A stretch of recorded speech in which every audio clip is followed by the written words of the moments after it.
Day 3 of Pin Bhaba pass trek. তো এই দিন আমরা সকালবেলায় কারা থেকে যাত্রা করব ফুটসিরিংয়ের উদ্দেশ্যে। তো সকালবেলা ঘুম থেকে উঠেই একটা খুব সুন্দর আমরা দৃশ্য দেখলাম, যেখানে মেঘ ক্রমশ উড়ে উড়ে গোটা ভ্যালি জুড়ে ছড়িয়ে পড়েছে, আর এক দল ভেড়া এসে আমাদের ক্যাম্প সাইটের চারিদিকে ঘুরে বেড়াচ্ছে।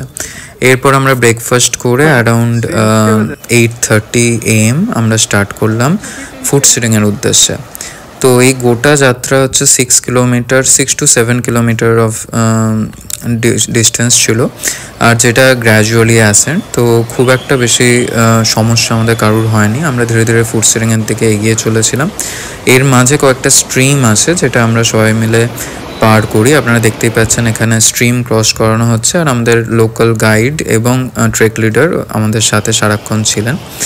তো এরপরে বেশ সুন্দর ভ্যালি আর ফুলে ভর্তি যে ভ্যালি, সেই সমস্ত পেরিয়ে আমরা ধীরে ধীরে ফুটসিরিংয়ের দিকে এগোতে থাকি, আর মাঝে অনেকগুলো স্ট্রিম আমরা ক্রস করি।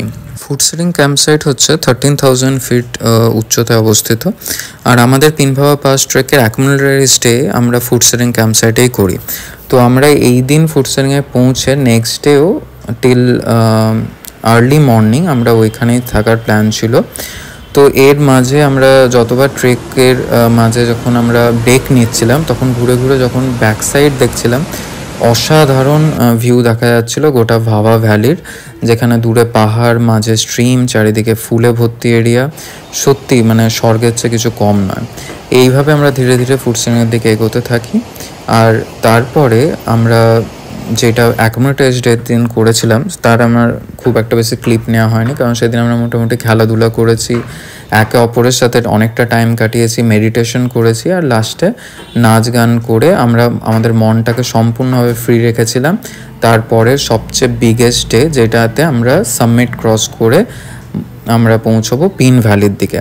তো এখানে আপনারা দেখতে পাচ্ছেন যে অ্যাকোমোডেটেড ডেতে আমরা সবাই মিলে নাচ গান করছি, আর it was a very relaxing day for us before the summit day.